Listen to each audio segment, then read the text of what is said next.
ভারতের ইতিহাসে এক দীর্ঘকালব্যাপী শক্তিশালী ও সমৃদ্ধ শাসনের নাম মুঘল সাম্রাজ্য।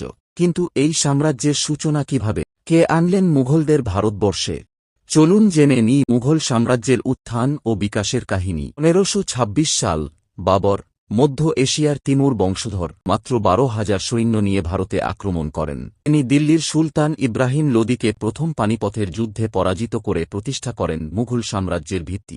বাবরের পুত্র হুমায়ুন ছিলেন ততটা সফল নন। তিনি শের শাহ সুরির হাতে সাময়িকভাবে পরাজিত হন, কিন্তু পরে আবার সিংহাসন পুনরুদ্ধার করেন। প্রকৃত বিকাশ শুরু হয় তার পুত্র আকবরের সময়। আকবর ছিলেন মুঘল সাম্রাজ্যের স্থপতি। তিনি শুধু যুদ্ধ নয়, রাজনৈতিক কূটনীতি, ধর্মীয় সহনশীলতা ও দক্ষ প্রশাসনের মাধ্যমে সাম্রাজ্যকে স্থিতিশীল ও শক্তিশালী করে তোলেন। তার শাসনকালে মুঘল সাম্রাজ্য ছড়িয়ে পড়ে প্রায় পুরো উত্তর ভারতে। জাহাঙ্গীর ও শাহজাহান ছিলেন সংস্কৃতিপ্রেমী শাসক। তাদের সময়ে মুঘল সংস্কৃতি, চিত্রকলা ও স্থাপত্যশিল্পে এক নতুন মাত্রা যোগ হয়। তাজমহলও শাহজাহানের শাসনকালে তৈরি, আজও বিশ্বের অন্যতম বিস্ময়। সবচেয়ে বড় সাম্রাজ্য তৈরি করেন আওরঙ্গজেব। তিনি দক্ষিণ ভারত পর্যন্ত মুঘল শাসন বিস্তৃত করেন। তবে তার কঠোর ধর্মীয় নীতির কারণে শুরু হয় অসন্তোষ, যা পরে সাম্রাজ্যের পতনের কারণ হয়ে দাঁড়ায়।